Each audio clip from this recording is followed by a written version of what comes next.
Hit the lights! You've discovered the Halfwatt podcast. We want to educate and entertain by tapping into the most trusted source of new technology, the ones installing and innovating it. You, the tradespeople that build from the ground up. Join us as we talk with industry leaders, veteran contractors, and even some young blood. Welcome aboard. Tonight I'm happy to have August. And do you say your last name is, how do you say your last name, August? It depends on what country you're in. If you're in the United States, you say Conte. Conte. What other country would I say it? How would I say it? Well, if you were in Italy, you'd say Conte. Conte. I like that. So it sounds more musical. You know, Italian is the most musical language. Why is all the opera written in Italian? I know, that's excellent. Cunt. I like that. That's the way to go. August, so you have a product called FireCAD. Yes, we do. I interviewed a former student of mine who opened his own business, and I had him on the podcast, and I said, so tell me how you do it, because specifically the podcast was for him to tell people, you've always wanted to open up your business. This kid's gone out and done it. And in the middle of the podcast, he says, I use FireCAD and all the devices are there. And I pull them over, and I just stopped and I said, what? What is this product? And he goes, it's this product that so he describes it. And I just went, oh my God, I have to learn more about this product. So please tell me how it works and tell me about your background. Okay, which first? Well, tell me about your background. How'd you get into this? Okay, so I am a veteran of the fire alarm industry. And why the fire alarm industry? It was an accident, a happy accident that occurred when I was looking for a job and went to an employment agency many years ago. I'm not going to tell you how many, but it can only be a few. You're Anyway, so the guy that was trying to hire somebody to fill the position said, do you know anything about electronics? And I said, yeah, sure I do. And he said, well, but your resume said you've been a school teacher and a car salesman. And I said, okay, so are you already telling me what I'm not qualified for? I'm applying for a job as a salesman, so let me just tell you something.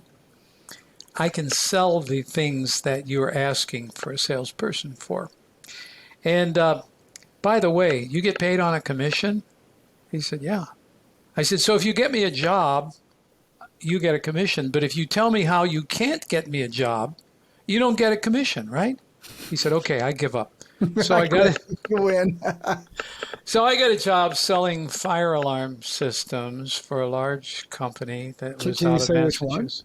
But yeah, it was called Standard Electric Time Company, which has been merged and acquired and everything over the years. But at any rate, the reason that I was able to qualify for the position was because I had been a ham radio operator. So the fact that I was a school teacher and a car salesman didn't have any relevance. I didn't mention the donut shop, but the position required a technical knowledge. And I think this is the fundamental thing that has been really important in my career and is really important in the careers of anybody who's in the technology world. It used to be that when you were in the technology world, you had to replace relays, you had to know how to solder and so forth. And some of the old timers can be heard saying, well, the kids today, they don't have to do all that. All they have to do is plug in a card and be a part swapper. That's not really true, because in the world of technology that we're in, being an analytical person and being able to understand how things work is really important. No matter the technology that you started with, if it was relays or coils or whatever, it doesn't matter. Because especially in the systems business, which is what we're talking about here, one thing is connected to the other thing. And a great understanding, a solid understanding at least, of what causes the connection between one part and the other part function is really essential.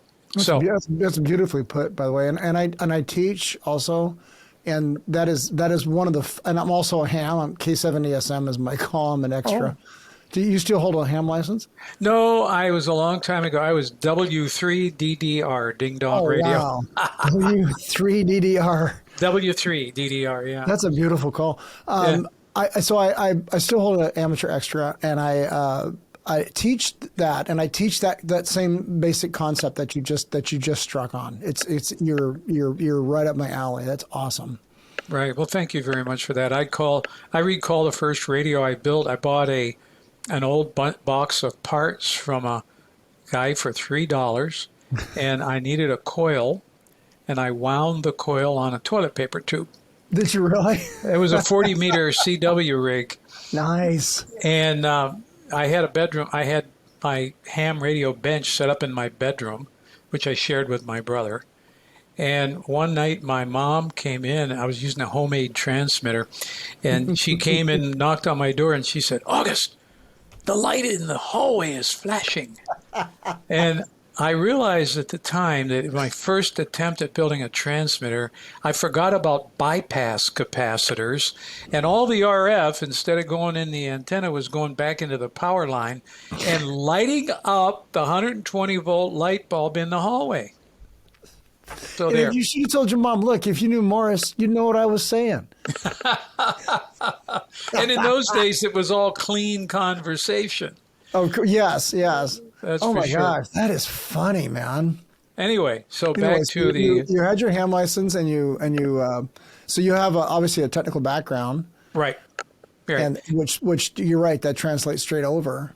Right, because the position was for fire alarm system. And so the very first thing, I hope this is not digressing too much. No, please. Is it addressing what you want to hear about? It is absolutely. You're spot on. You're addressing. Matter of fact, my heart's pounding. So keep going. I love it. So when I got hired by the Standard Electric Time Company to be the salesman in the Cleveland, Ohio office, I needed to know how these fire alarm system works, because although I knew technology, Ohm's law, Indian equals the eagle over the rabbit, sees the eagle over the rabbit, right? Okay. I didn't understand how fire alarm systems work. So there was a great trove of wealth in the file cabinets in the office that I inherited, and it was wiring diagrams. Yeah, because Standard, they were. I worked on Standard, so that is. Oh, really? Those are. Oh, yeah. I've still where I work at. I've got one still. I still have one working. Whoa, that's old stuff. I am not kidding you. It's got the screw in. They've got to be resistors. They're about this tall. Yeah. And, Right. and the old round pull stations that take the special key. You're right. I've got I think 8 of them in this building, and all it does is ring the bells, and that's it. You know, it's got a little snap switch in it, and we actually hooked up an AES radio to it, and so when that system goes into alarm, the radio kicks out a fire signal, and along comes the fire department. So we were able to interface it with a radio system. Wow, I did not expect this depth of knowledge on your end. I thought, this is good. Anyway. I love it. That's when you said Standard, I'm like, I know exactly what those are. Yeah, right. So the company was out of Springfield, Massachusetts. And so there's many stories that I could digress to, but I guess we shouldn't do that.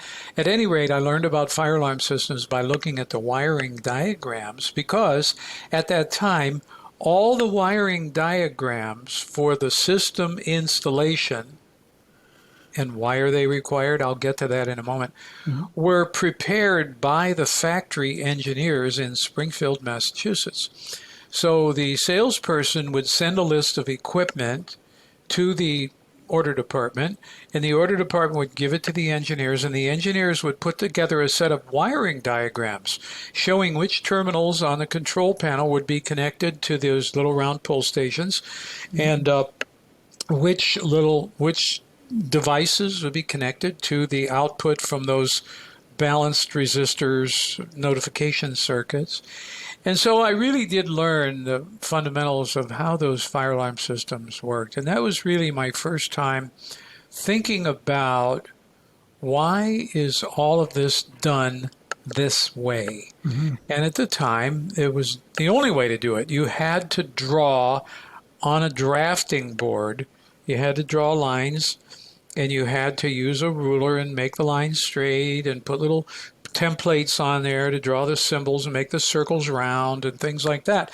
That's the way fire alarm system drawings were made back in those days. Yeah. And that was the early 60s. So at any rate, or middle 60s. So anyway, in looking over those drawings, it was kind of the foundation of what I do today with FireCAD. Knowing that those are required, and by the way, they are required for two reasons. Fire alarm system submittal drawings are required for two reasons. One reason is that they need to be submitted to the AHJ, the authority having jurisdiction, which would be typically your local fire marshal or the fire department. They need to see that you're intending to put in a system that complies with all the code requirements. The second reason they're required is for the installers to be able to know where to connect the wires when they install the equipment. Makes sense, yeah. So those are the two reasons for the need for what we call shop drawings or submittal drawings. So as the years progressed, the technology came along to not do those drawings on a drafting board with paper, but to use a computer. And in the early stages of that, it was pretty cumbersome, but it was at least a better method, more accurate method, let's say, than using paper and pencil. Because when you use paper and pencil, you necessarily have to have an eraser. And when you use a computer, your eraser is a mouse click instead of a something that smudges the paper. And so, and those drawings were hand drawings, because I've seen those, and Simplex also was making 120 volt systems where you had to balance the NAC circuits, and theirs were all hand done too. And they were right down the street from, they were in Gardner. Right, Gardner, Massachusetts. Gardner, Mass. Yeah. Close to Springfield. Yeah, right. That's for sure. Anyway, when you would create those drawings, they were for those two purposes. And they are still required.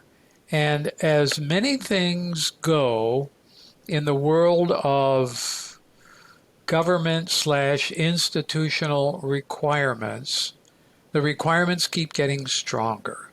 There was a time when you could go, if you were an installer of a fire alarm system, you could call your friend, the plan reviewer or the fire marshal, and say, hey, I want to put a system in here. And he'd say, well, you know what you're doing. Make it work, and then let me know when it's done, and I'll come out and listen to the bells ring. Well, those days are long gone, and they're gone for two reasons. Number one, people are now recognizing that when you install a system, that it has a purpose. The purpose is to protect people's lives. That's a serious responsibility. So you can't just say, well, let me know when it rings, because if you fail on that purpose, somebody could die. It's really a serious thing that a lot of people don't really take into consideration when they conduct their business, because your business is set up to make a profit generally, or to do something, sell something or whatever. But look at the underlying purpose of what you're doing. So good drawings are important. They put upon you, the person who produces the drawing, a legal responsibility to be accurate and complete. And they also, again, protect somebody's life. It could be somebody's mother, somebody's child, somebody's dog. Anybody could have a very catastrophic event if you didn't do a good job. So that's the number one thing to keep in mind when you're doing these drawings. Back to the nuts and bolts of this, we came along with computers and the ability to draw lines and circles and things with a computer and a mouse, as opposed to doing with paper and pencil.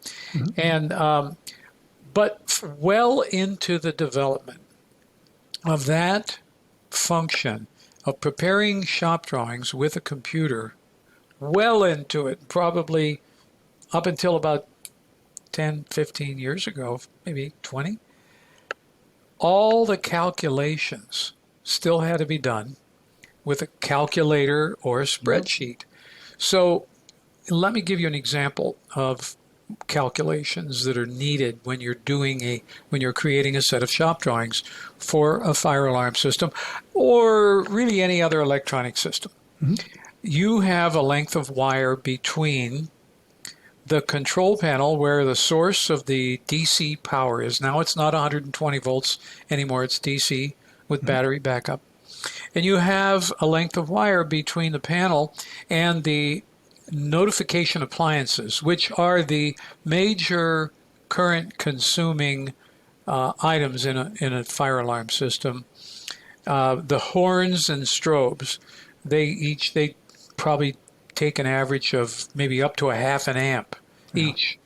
So when you're using DC current for those almost exclusively, when you use DC current on a pair of wires and you load it with a series, and they are in series, of notification appliances, you have voltage drop. So these notification appliances that are sold by the manufacturers today will not work below 16 volts. The power supplies usually start out at 24, nominal 24 volts. So what you need to do when you're doing your drawings is to be able to calculate the voltage drop on a notification appliance circuit. You also need to calculate the decibel loss on an audible speaker circuit. All of that, up until fairly recently, was done by somebody calculating it with a spreadsheet or something like that. So that is something that we, that being myself, and Anthony Conte, who's my son, who grew up in my family business as a fire alarm technician and an installer, we addressed that because we looked at it and I said, Tony, there has to be a better way to prepare drawings so that people don't have to have a calculator or a spreadsheet on hand. The program that they use to draw the lines indicating the wires and the devices, the location of devices, should just automatically calculate that. Can you do that? He said, yes, I can do that. So he's the genius in the family. These calculations need to be done. And then when somebody looks at the drawing that you created and said, you put that notification appliance on the right side of the room, you got to move it over to the left side of the room. Then you need to recalculate. Right. Add more wire and more voltage drop and everything. Right. Then if you submit that to the authority having jurisdiction, and the AHJ looks at this and said, well, you don't have enough candela rating on that on that visual signal, you need to raise the candela. Then you have to recalculate it again. So you can see that if you were doing this manually, there would be innumerable recalculations necessary, and you'd wear out a lot of pencils, or if you were doing it that way. So we decided to create a program that would automatically do these calculations. There was one other requirement that we imposed upon ourselves when we put this thing together. And I think you can probably say that the team of Anthony and myself, kind of like the architect and the engineer. I'm not a programmer. He is a brilliant programmer. But I understand, going back to the very beginning, how this stuff works and how you relate this part to that part. So by us discussing this together and saying this is what we want to provide in the way of functionality, and then also there was one more thing that came up to be very important: the platform.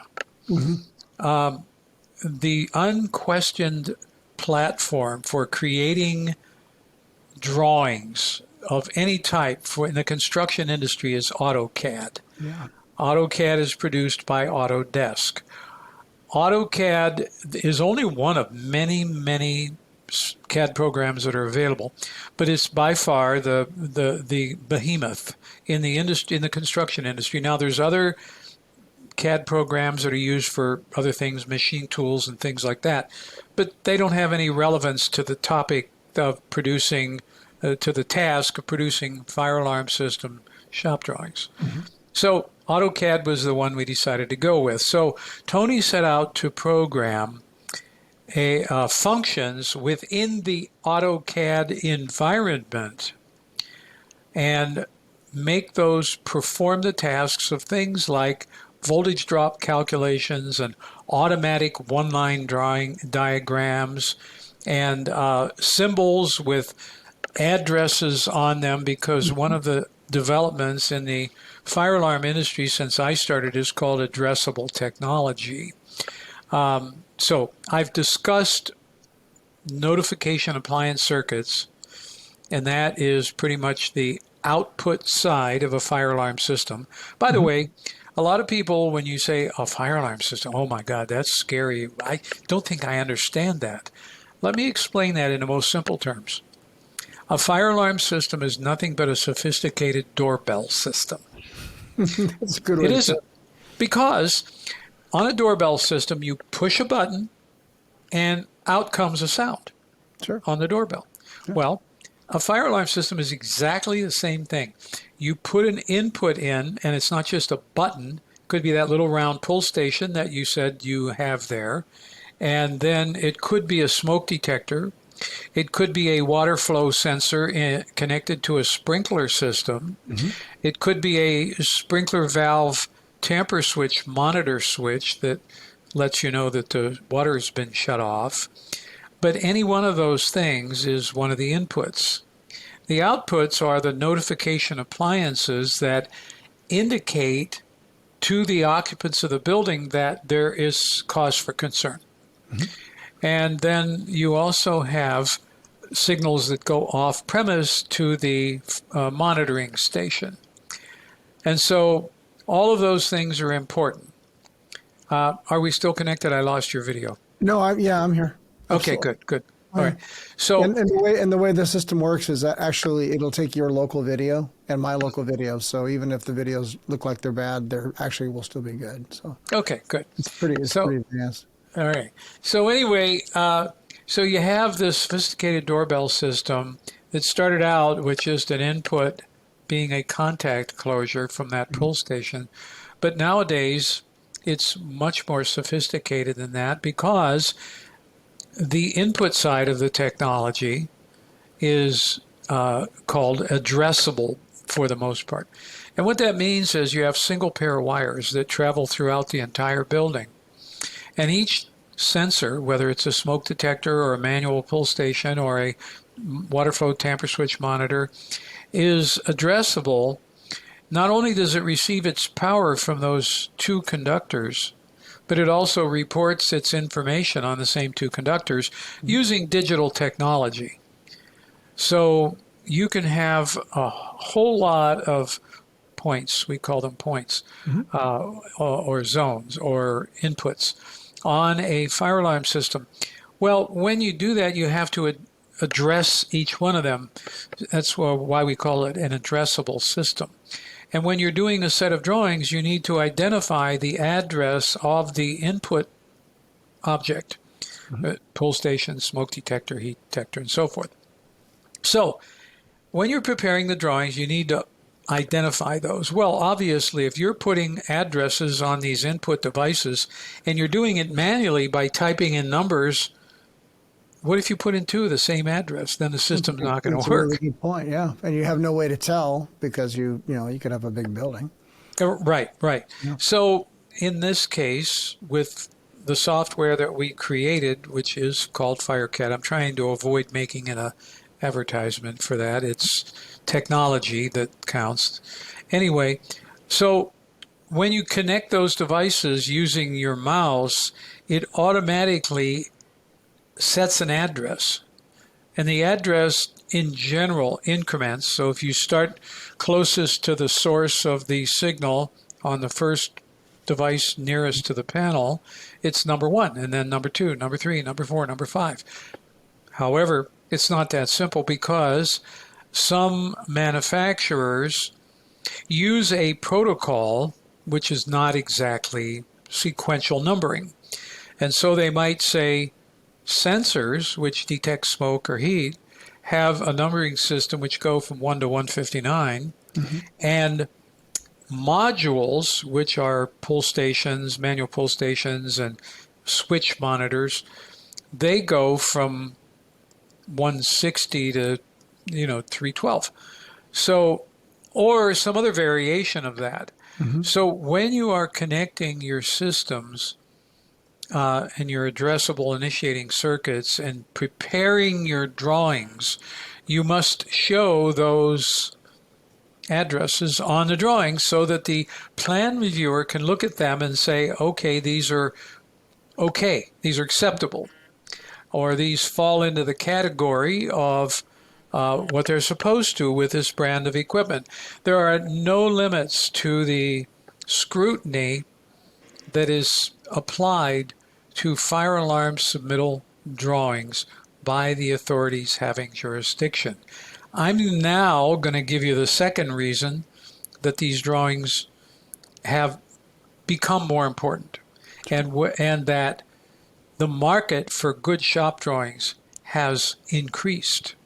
Not only the fact that people are paying more attention to the legal liability, this is the legislated part of the market, the lawyer-driven part of the market, making sure that they're accurate, and the common sense, let's do it right part of the market.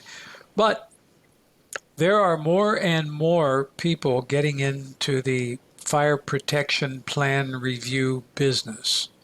And so, this could be the firefighter who broke his leg falling off a ladder. They put him on plan review duty.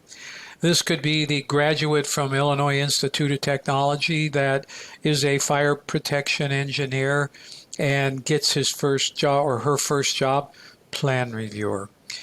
But like any industry, there is a tendency for self-preservation of the industry and the participants in the industry. So therefore, the more plan reviewers there are, the more requirements that the municipalities put out for documents to be submitted, and the more levels of sophistication they require. So it's basically making work for the industry.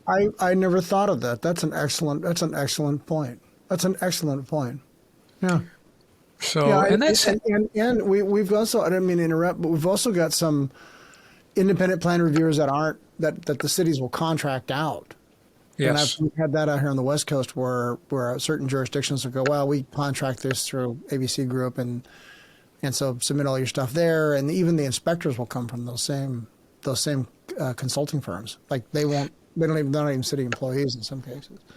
Yes, in fact, I'm on the board of the Illinois Automatic Fire Alarm Association, and one of my fellow board persons is a guy named Warren Olson, who is associated with FSCI, which is one of those companies. That it's a third-party plan review company, and again, the way business works, the way government works, and so forth, you have budget cutbacks, and sometimes the fire departments can't afford to pay their own employees to do these plan reviews. So they say, we're going to increase the permit fee enough to pay this third-party company to do the job. And that's commonly done. And I don't know what percentage. It makes sense because if you're outsourcing that, if you can't afford it and can't bring it in-house, you can outsource it and contract it out. It does provide employment, and that gives us a place for professionals to go if we decide we're going to hang up our tool bags and go do something different. Well, a lot of people will debate, this thing in terms of, I said make work, and I didn't mean it in a derogatory way, because making work is what has caused our industry to be a potentially profitable industry, and it's attracted many talented people to be in the industry. So you can't poo-poo the idea that we are building an industry by passing requirements. The fire alarm system industry is a legislated market. Yeah. If it weren't for the laws that require these systems, these big companies wouldn't be investing in the technology. I can't disagree with that. And I tell my students, I say, the fact that we work in an industry where you have to be licensed, you have to have qualifications, you have to jump through hoops, limits the people who can get there, which makes you more profitable, makes you more valuable as an employee. And because it takes a lot of different, qualifications to do that work, then right. It keeps the trunk slammers out. Sometimes the stricter the rules are, the better off it is for the folks who do the work. Right. And I think, and I totally agree with you. When something goes on the wall, it's critical that it be done correct. It's life safety. When things go sideways, and I've worked on sprinkler systems and on fire alarm systems, when things go sideways and somebody gets, unfortunately killed or something like that, we're going to go to court. The insurance company's going to come in, they're going to come in with their lawyers, and they're going to start pin the liability on somebody. Right. You don't want that liability. You want that. If you've documented everything, and what your product is doing is providing that exact documentation. If you've documented everything you've done, and you've followed the rules, then right. You're not liable. That liability as long as you've installed it the way it's supposed to be installed, it's documented the way it's supposed to be, it's permitted the way it's supposed to be permitted, you're good. Yes, you're right. You're doing due diligence. Yeah, I love it. So what we strive to do with the product that we produce, the FireCAD software, is to make it possible for you to make accurate drawings, but there's another component to it. And the other component is to make them more quickly. And therefore, the benefit of using this type of software is not only does it make your drawings more accurate and address all of those questions that we just covered with liability, but it also can increase your profitability. There are still people doing drawings with pencil and paper. Oh, wow. And there are. And there are still people doing drawings using Adobe Acrobat, which is a very difficult method to use because, it can't incorporate all the automatic calculations and so forth. So there are still people doing drawings in a somewhat antiquated way. There are still people doing the drawings with ordinary AutoCAD without the additional tools that FireCAD provides. Mm-hmm. And so our goal as we sell the product, and we have an excellent sales manager, and he is always constantly stressing the benefits of using this type of automation software. And so does FireCAD plug into an existing AutoCAD, or does it stand alone? Like you don't have to have AutoCAD, you don't have to license to have an AutoCAD to have FireCAD work, correct? Both, and that's again part of what we came up with. So our FireCAD functionality was originally created to plug into AutoCAD. Mm-hmm. It plug in, and you said the right word, so you're obviously understanding of it, and that is you can add with AutoCAD, and I think just the name tells anybody that's listening to this podcast what it is. It's a CAD program, and they probably know. And so you can plug in automation software that then automatically does things like calculations and so forth. So the first version of FireCAD was just a plug-in. Mm-hmm. But then, and I think I have to take my hat off to Tony's genius in creating the software. He had an idea one day. He's a creative guy, and he said, "Hey, Dad, I'm going to call Autodesk, and I'm going to try to get licensed as a standalone using the AutoCAD OEM platform." Mm-hmm. So AutoCAD sells, notably, AutoCAD, the full version, AutoCAD Lite, which is less capable, and then it also which not a lot of people know, a product called AutoCAD OEM. It's the same AutoCAD platform, and you buy it from them, and you can put your own name on it. So FireCAD standalone. That's excellent. Wow. Yeah, FireCAD standalone is built on the AutoCAD OEM platform. When I explain that to people, I say, did you ever see a place where they make recreational vehicles and you see all these chassis with cabs and engines in the front, but nothing on the back, sitting out in the yard outside the plant? They bring them in and they put the camper housing on top of it. Well, that's what we do with AutoCAD OEM. We buy the platform, and then we put the FireCAD fire alarm system, and by the way, other low voltage systems can be done.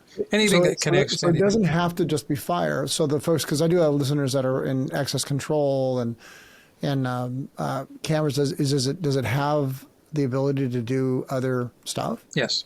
Oh wow. We have it all works from a database. And so the database, we already have databases for nurse call, access cameras, card readers, any kind of system, even wireless systems, because there's plenty of wireless security and fire alarm systems on the market. And so anything that connects to anything, where the connections need to be defined. And that's what FireCAD does. We call it FireCAD because by far the biggest market, because the drawings are required, is the fire alarm market. There are a lot of security systems and access control systems that there's no drawings associated with them at all. Because if you are, purchasing one of those systems, there's no governmental or municipal requirement for the system. You just want to get it for your own benefit and protection or whatever. You don't need a set of drawings, except as long as the installers know how to hook it up. And that's bordering on what the term you use called trunk slammers. But you know what? Everybody started as a trunk slammer. I know we use that term, but I'll tell you what.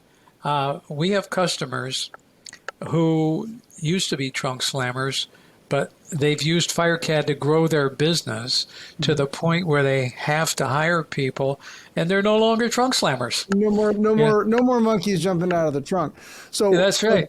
So if the product is standalone, you could use it. And I'm totally with documentation. I when I teach students, matter of fact, this last week was drawings and stuff like that, and master formats. And I said, look, if you look at the life cycle of a building, if we start from permits and excavation, every single thing that goes into that building, from the flooring, the type of furnishings, the T-bar ceilings, the acoustic tiling, the piping, the fixtures, the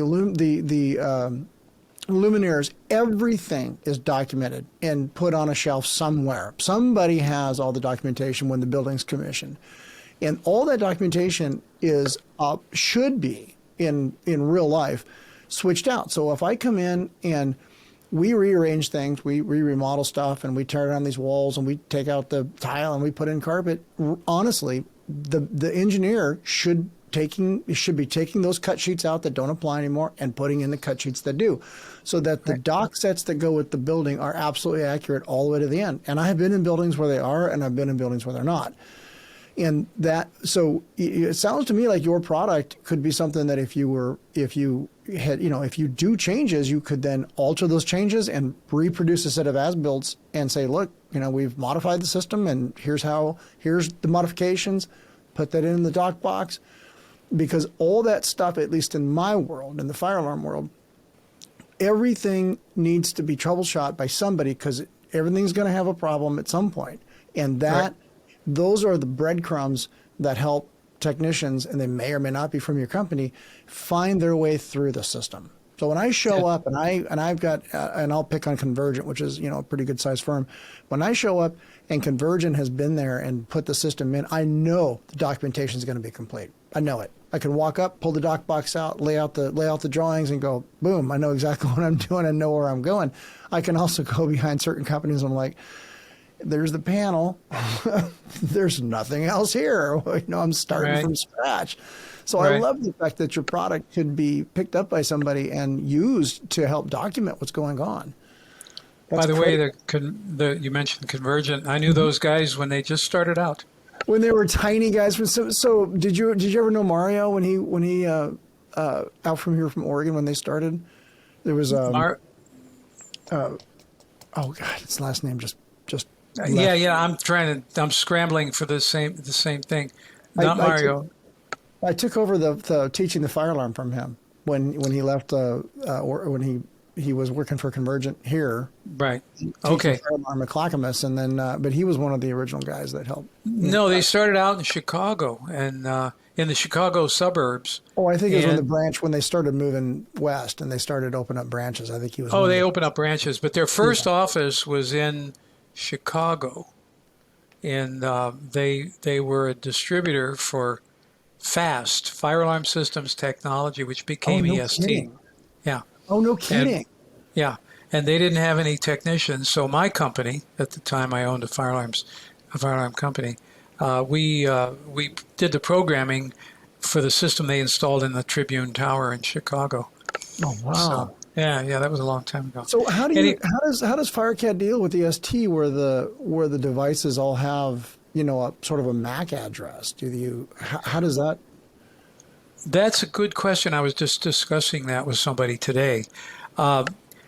We put addresses on them, and the addresses are printed on the symbols on the drawing, and they don't have to be programmed that way because I think you're referring to the fact that EST equipment can be self-mapping.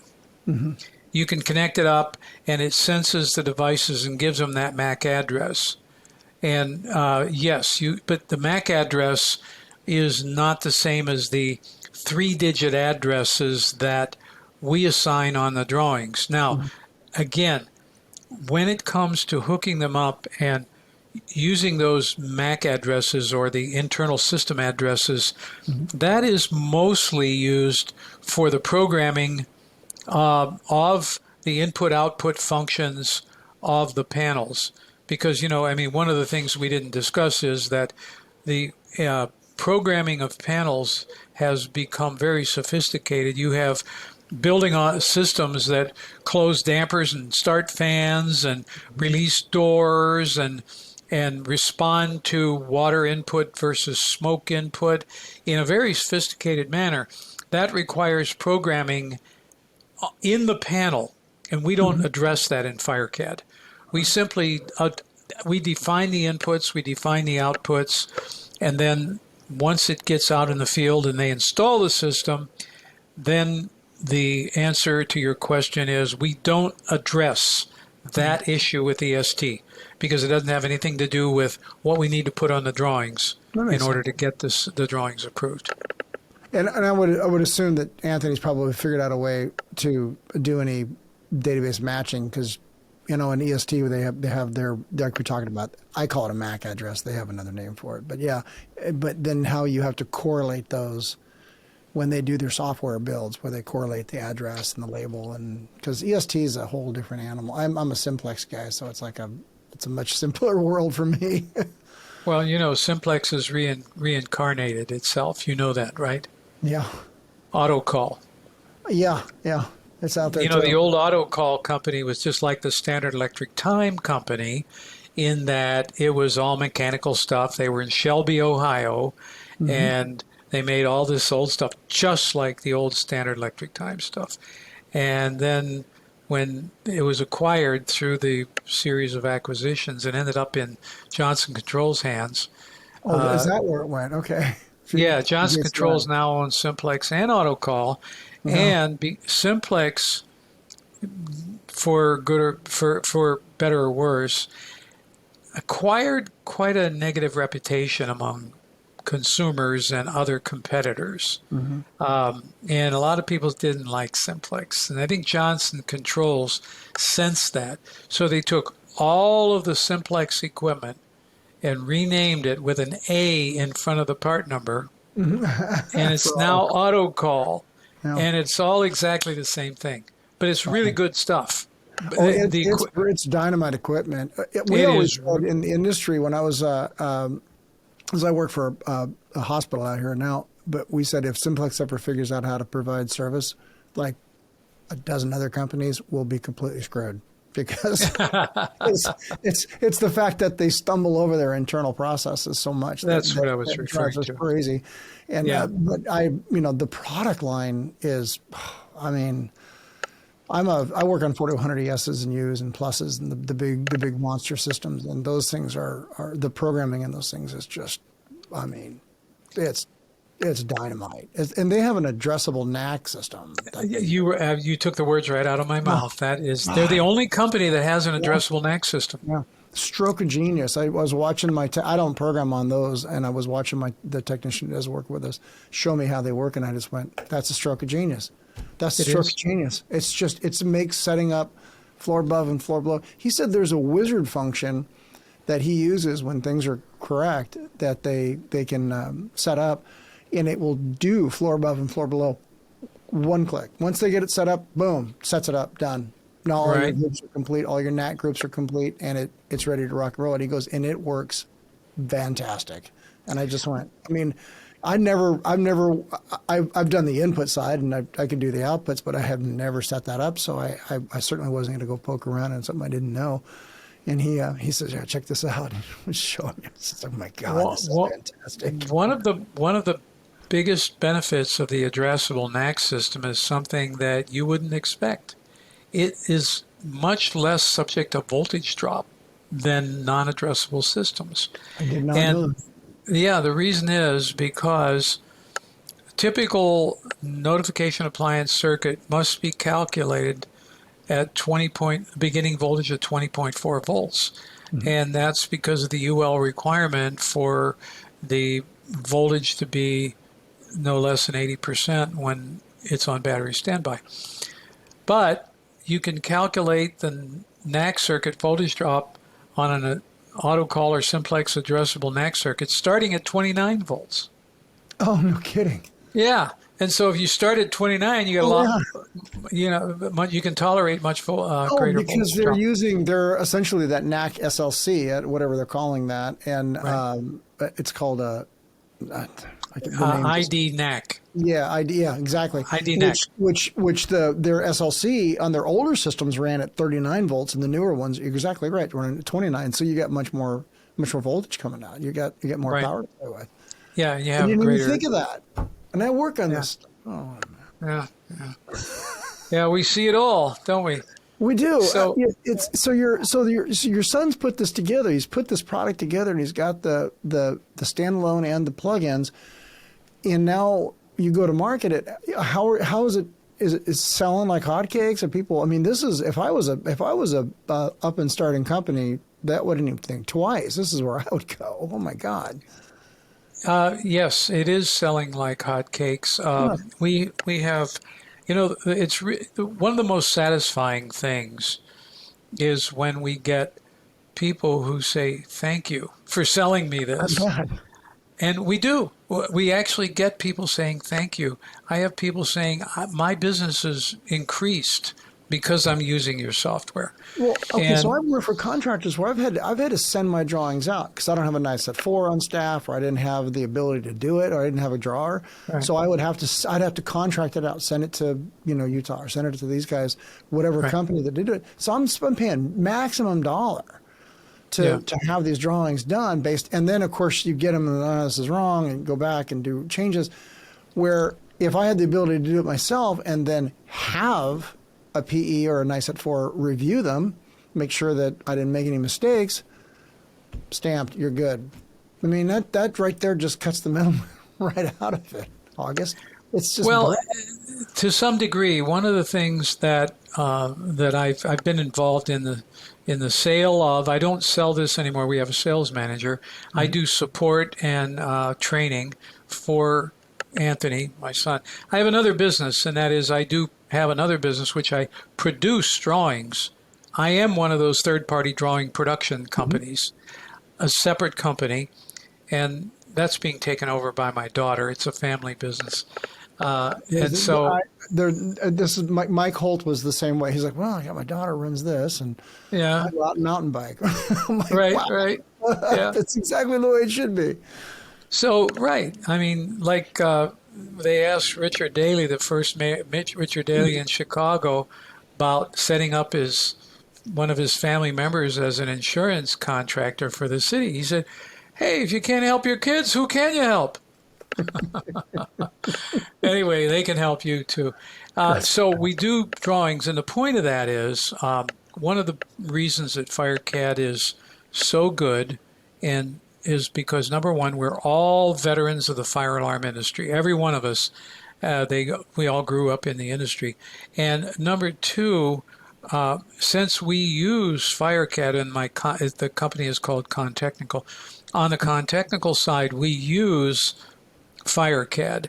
And we are basically the beta testers. So when Anthony comes out with some new features, he gives it to us first, and we run it through its paces, so that by the time it hits production, it's been thoroughly debugged. And rarely does he ever have any bugs because he's so conscientious about making sure that it functions correctly before he puts it out. But so now Dakota told me that the way that if you told it, okay, I'm working on a Firelight panel, that all of the devices for Firelight automatically load, so that you can just drag and drop Firelight, and all of those calculations are done. Or if I'm doing Silent Night or Potter, I can use all those things. So he's got all of the data sets already in there in this database for all the different manufacturers. Yes. Oh, wow. Yes. One of our biggest tasks was to build our database, and we are constantly adding to our database. Our database controls the software. Now, if you wish, I can tell you a little about the technical aspects of how that happens. Do you want me to? Yeah, because it's got to be cloud-based to get all the updates, correct? No. Well, the database is on the database is on the cloud. But the point I was going to make is this: when you think of an AutoCAD document, the AutoCAD document has symbols representing the components of the system. Each symbol could be a smoke detector, could be a notification appliance, could be a control panel. Each one of those symbols on the AutoCAD drawing has all the values that are associated with it that need to be incorporated in reports when you make a calculation. Okay. So think of this. If you have 6,000 components, and it's not unusual to have 6,000 components in a big fire alarm system, and you want to do a calculation, and it includes the technical information from all 6,000 of those components, if you're using the AutoCAD objects that are in the drawing to contribute the content to that report, the only way to do that is to scan the drawing. And that's very, very time consuming. Yeah. However, in FireCAD, we don't do that. In FireCAD, this is the genius that Tony came up with. He has a database that contains all the data. It's an SQL Server database. Then each device of a component of the system is linked to the database. But the only information is the name of the device and its position on the drawing. Other than that, that's the only information that the drawing sends to the database. When you make a report, the report is not generated by scanning the drawing. It's generated by asking the database for the calculation. Sure, it's giving the database enough information. It's going, sure, here's all your values. Right. In fact, we have a feature in FireCAD. Let's say that you have a 47-story building with 10,000 devices on it, and somehow your AutoCAD drawing gets corrupted. You lose it. You can use the database to recreate the drawing and put every device exactly where it was on the original drawing that got lost. Because you can redraw. Because it knows all of the data was sent, so it had it all. Yeah, the database has it. Okay, so you can basically restore because it's going to put all the positional data back on. Oh man, that is brilliant. Not only the positional data, but also the current drain, the candela settings, the rotation of the device, all that. That is, and so there was a feature. Did he build it in there, or just realize it at the point when he's doing the program, going, you know what we can do with this? We can restore if we have it, because corruption does happen in these big docs. You're absolutely right. Right. Yeah. Oh, man, no, he came up with the concept of storing data in the database and linking it to the drawing. That's the genius of what we do. There are other programs that do similar jobs, but none of them use a database to calculate. Therefore, FireCAD is much faster than any of the other possible ways of doing this job. Much faster, and and much more secure, because even if you lose your drawing, you don't lose the data because you got the database. And there's a lot of backups. That is really impressive. Dakota, like I said, this is a guy who's always wanted to do his own thing. And when he struck out and did it, I said, great, well, we'll have you on the podcast when you're ready. And so he came on and did it. And when he mentioned your product, I went, I said it was an all stop. I have to know more about this. And he did not, he said, yeah, this thing is super intuitive. Like, because he's worked in this field for long enough that he knows how much calculating. He goes, Mike, it's honest to God, it's one of the easiest programs I've ever used. And I'm so happy that he concluded that and told you about it. He absolutely did. He was spot on, August. He was spot on. I want my listeners to, because I do have a lot of folks who do a lot of different things, especially since they know that it's not fire only, that it does other properties out there. They really need to look at this, because if I was a one-man show or a sole proprietorship and I was just starting out, this is exactly where I would go. I wouldn't be using anything other, because I could just tell by what you've told me, and in my time in the industry, which is, I've only been in it about a quarter century or more, that is really, really unique. I mean, that just is really unique. And I know AutoCAD, I know folks who have got the AutoCAD figured out where it can do calculations on certain things. I know that.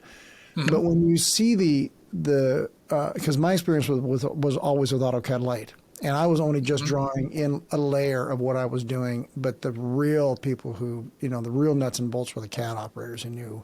I would give them my stuff and they would go, okay, we'll fix whatever you've done here. So, yeah, that is really intuitive. That's really neat. One of the things that has occurred to me, I've been doing this for a long time, and so I do training and support for the FireCAD software, in addition to running the other company that we do the production drawings through. We have a lot of FireCAD users who have never used AutoCAD before. And that is a very interesting scenario, because you think that if you're going to sell this software to somebody, your customers are going to be experienced AutoCAD users. However, we both know that you could design a rocket ship capable of flying to the moon with AutoCAD and all the mechanical stuff and solids and everything. But to design a fire alarm system, you might need 0.5% of AutoCAD's capabilities. And so because you're doing a two-dimensional bird's eye view of a building, that's all you're doing. And so when we get people who haven't used AutoCAD before, it's almost as easy as training people who have used AutoCAD, because there's only about 10 things they need to learn how to do: how to zoom in, zoom out, drag, pan, and click the mouse. And FireCAD does a lot of the other things for you. So therefore, it's not intimidating for a non-AutoCAD user to use the program because they only have to do a few things. But I was going to address one thing that has been another challenge in selling and marketing FireCAD is those people that you just referred to. You referred to those people who have been using AutoCAD and have built their own little industry, their own little fiefdom of capabilities and being the source of a solution to a business owner's needs. And I will tell you that I've heard business owners shake in their boots over the threat of their CAD people leaving. And to the point where the owner of the business was worried about the power that the CAD people have in their hands because they were in control of what gets sent in and therefore what gets installed and so forth. And so providing something like FireCAD makes it less dependent upon the old-fashioned, powerful CAD king in the CAD department. Your fiefdom is a good way to put that. Yeah, right. Yeah. And so the other thing that happens is when we go to sell the program, and I just discussed this today with somebody, you have people who have been doing it the same way for 25, 30, 40, 50 years. And as you know, inertia at rest tends to remain at rest. And there are people who resist this new technology because it's not the way they've always done it. And you have to live with that. We can't win them over sometimes because they say, well, you know what, I've been doing this so long, I can do it just as fast. And they may be true. It may be true, but what the truth is that all of the old dogs finally go to the graveyard. And so one of the things that happens now is we get younger people. Younger people are more eager to accept new technology and new methods. I love talking to the younger 20-somethings, and all because they are so fast. You tell them, okay, yeah, I got it. What's the next thing?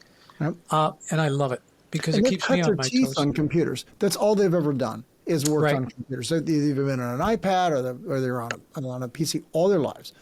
And you're exactly right. They've got a lot of energy. And this is the generation, and I'm going to get on my soapbox. This is the generation that we need to train to the level that I'm at. And when I teach, I say, I don't want you to, don't get to Mike Brooks's level. Don't just go here.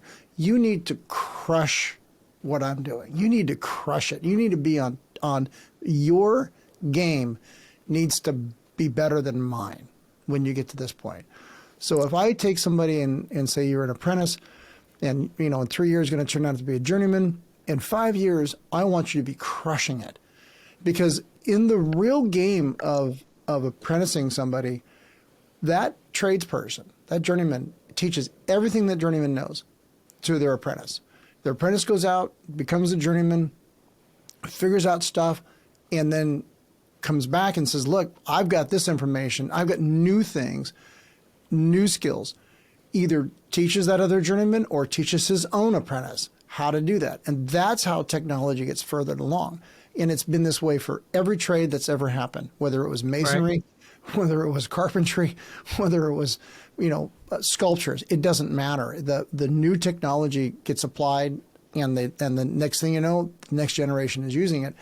And so you're spot on. It is the kids. It's the younger group that we are appealing to just, I say, look, you've got to embrace this. LED lighting's like this.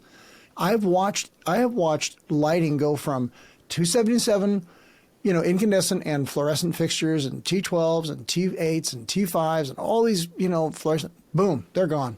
You don't even see them anymore. All LED. Now they're dropping the voltage down. And in my recent NEC changes that I just had to do for my one of my licenses, they're putting 10 amp breakers in houses, 10 amp breakers. They're going to start selling and marketing, well, they already are, 10 amp breakers, because the loads are down so low now with lighting, they can absolutely put them in. And I never thought of that. You're yeah, right. yeah, it is. The industry is changing right before our eyes, and the way that code is driven, and the way that the industry is driven, and the fact that like groups that you're associated in have a huge way of changing to the better, especially in America, where we've got code that's driven off of things that didn't work, and products that we put out that they didn't quite work the way we want. We modify them. Now they're better. Now they're better. Now they're better. Now we've got absolutely dialed in technologies, and the code drives that, and the industry drives that. And in 5-10 years, you've got lighting that is super efficient, better, doesn't flicker, can carry data at this point. And Right. it doesn't cause fires. I'm like, it's a safer place. I mean, holy cow. When you and I were younger, it was like lead paint, asbestos. Yeah, we don't care. It's everywhere. Enjoy it, everything. And now we've actually produced and made a safer world here from it. And it just thrills me to no end. So now I get off my soapbox. Well, I like your soapbox. What you're saying is so true. And the kids, I had to respond to a text message from a persistent caller there. I see the younger people, and you have to understand, if you're an older generation like I am, and you've been around a long time, you must realize, you must respect these young people. I had a plumber come in the other day, and he couldn't have been over 25 years old. And we older people have this tendency, that have been in any business for a long time, have a tendency to look at some of the other people, some of the people we meet, and evaluate younger people compared to older people and say, well, this older guy's been a plumber for 30 years. He's got to be good. Right. But he probably does. He probably is. That doesn't mean he's better than the 25-year-old plumber, because that 25-year-old plumber can learn faster, and he can also, or she can also pick up on new technology. Not that plumbing has a lot of new technology, but, we need to respect the younger people and the things that they learn and put into practice just as much as we need to respect the experience that the older people have. I can't disagree. I cannot disagree. I teach when I start my classes, and I usually teach 3 different classes in this particular group that I teach for. But my favorite one is usually the second or the third class that they take after they've started. And so when I get all my apprentices in, the first thing I do is have them all introduce themselves so that everybody knows and where they came from. What did you do before you got into this trade? And I've had people with degrees in philosophy. I had a pilot last term. I had a pilot, literally had flown for years for commercial airline pilots. Said, I'm done flying. I don't want to do this anymore. And he was flying an Embraer, and he just says, or Embry, the Brazilian plane. He goes, yeah, I'm done. I got to go do something different. I've had mechanics. I've had kids that had degrees in physics. So they're all now coming into these trades. These are skill sets that they want to put to work in their own, with their own hands, something that can't be outsourced. And I'm like, okay, great. Well, you're here. So everybody, and a lot of ex-military, I'm a former military guy too. So we talk about that. Everybody starts looking around the room like, I didn't know you were in the Army. I didn't know you were in the Navy. I didn't know you did this. I didn't know you worked in this industry. And it equalizes the playing field. And the first thing I tell them is that I don't expect my apprentice to carry my ladder and my tools. That's my job. I will appreciate it if you want to. And sure, I'm an old man carrying my bag if it makes you feel good. But I carry my own damn tools. And I will do my own work if it's great. All I want you to do is knock it out of the park. So once we get that level playing field, and then we start to talk. And I tell every one of them, I say, you know things I don't know. And for example, I was teaching parallel Ohm's law and parallel resistors. And I said, look, I have known how to calculate resistance and parallel and all that good stuff I don't know, since I was in my teens. So, Yeah. but you know what I don't have is I don't have a good mnemonic in my head of why I could share with you how when I add all these resistors in parallel, that the total resistance is going to be less than the smallest resistor in the stack. I don't have a good way to show you on the whiteboard or the dry marker board. And this kid says, can I and show you something? I said, absolutely. Tossed him my dry erase marker. Kid comes up, and he had a degree in physics. He goes, draws a tank of water, draws a pipe to the next tank of water. He goes, you're just putting more pipes in. And I went, he goes, if the pipe is bigger, then the resistance is smaller. And he goes, you're getting resistance and size of the pipe mixed up. And I just went, holy crap. That was the mnemonic I needed. And I looked at I thanked this kid, and I have been using that tool to teach ever since then. And every time I use it, I say, this came from somebody sitting right out there.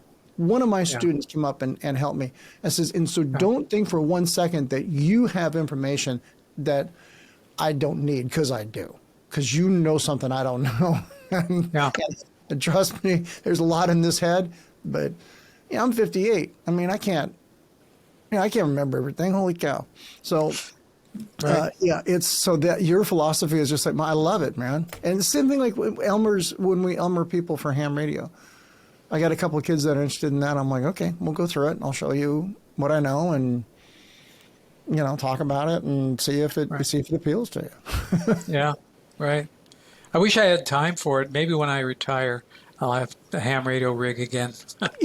I will tell you, I don't want to get too far off that track, but I've had my license since '99 is when I got it. I came out of the military and messed around. I was a spook in the military, so I kind of just sort of listened, and did that kind of stuff. I actually did electronic warfare. And then I decided right at the Y2K thing, my boss was N7CRF. He says, hey, you got to get your license. We got to get your license. I said, all right. So I took my license, and I did the 5 words per minute and passed that.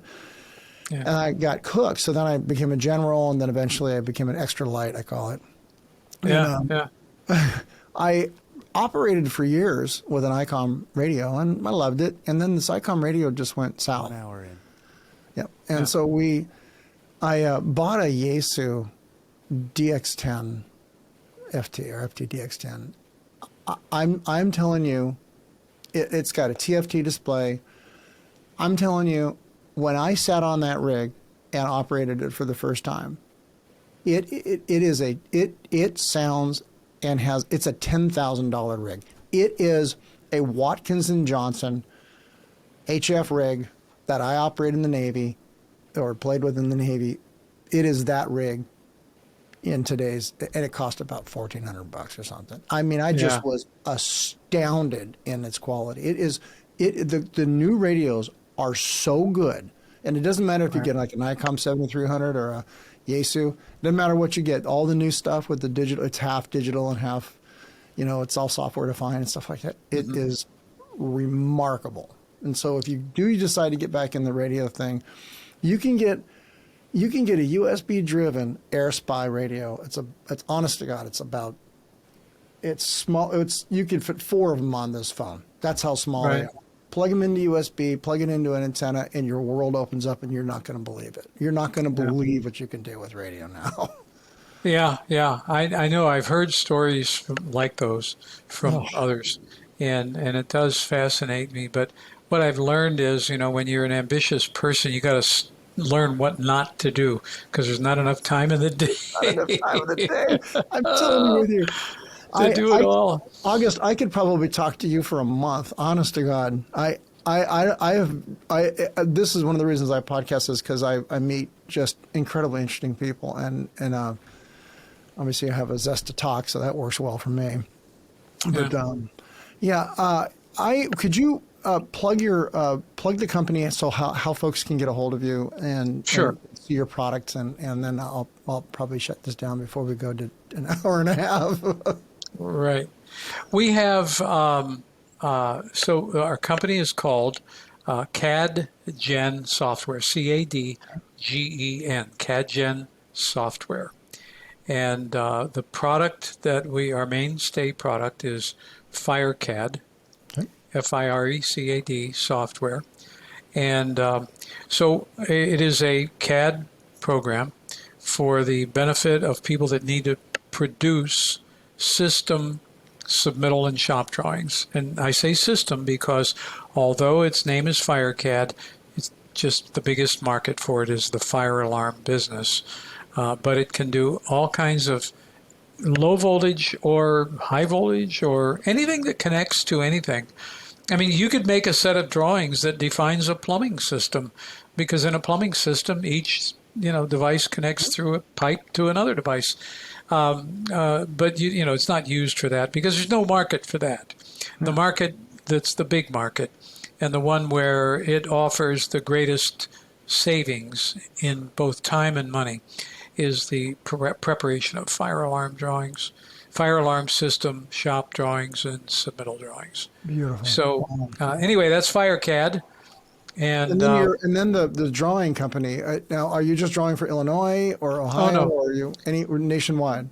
All over the country. Okay, so let's plug that company as well. Okay, yes, Con Technical, CONTECHNICAL.com, contechnical.com. If you need drawings done, you could also go to somebody who's got expertise in having it done. And some people just don't want to do their own drawings. They don't have time. Even though they can buy the software, buying the software doesn't give you the time to use it. Right. So if you don't have time to use it, you can outsource to us. Yeah. Outsource it. Would you come back on again at some point? Oh, of course. I'd love to. Hey, I really appreciate your time tonight. And Thank you so much. It's a pleasure. Excellent. Have a great day. Okay. Thanks for listening to the Halfwatt Podcast. We always want to hear from you, and we encourage you to email us at halfwattpod@gmail.com with questions or even your own stories. Funny, crazy, or praiseworthy, we want to hear it all. You can follow us on Instagram at halfwattpod to stay up to date on our feed. And be sure to subscribe wherever you listen to podcasts. And share us with a friend, the best way to help us grow. The Halfwatt Podcast is a production of Now Hear This Studios.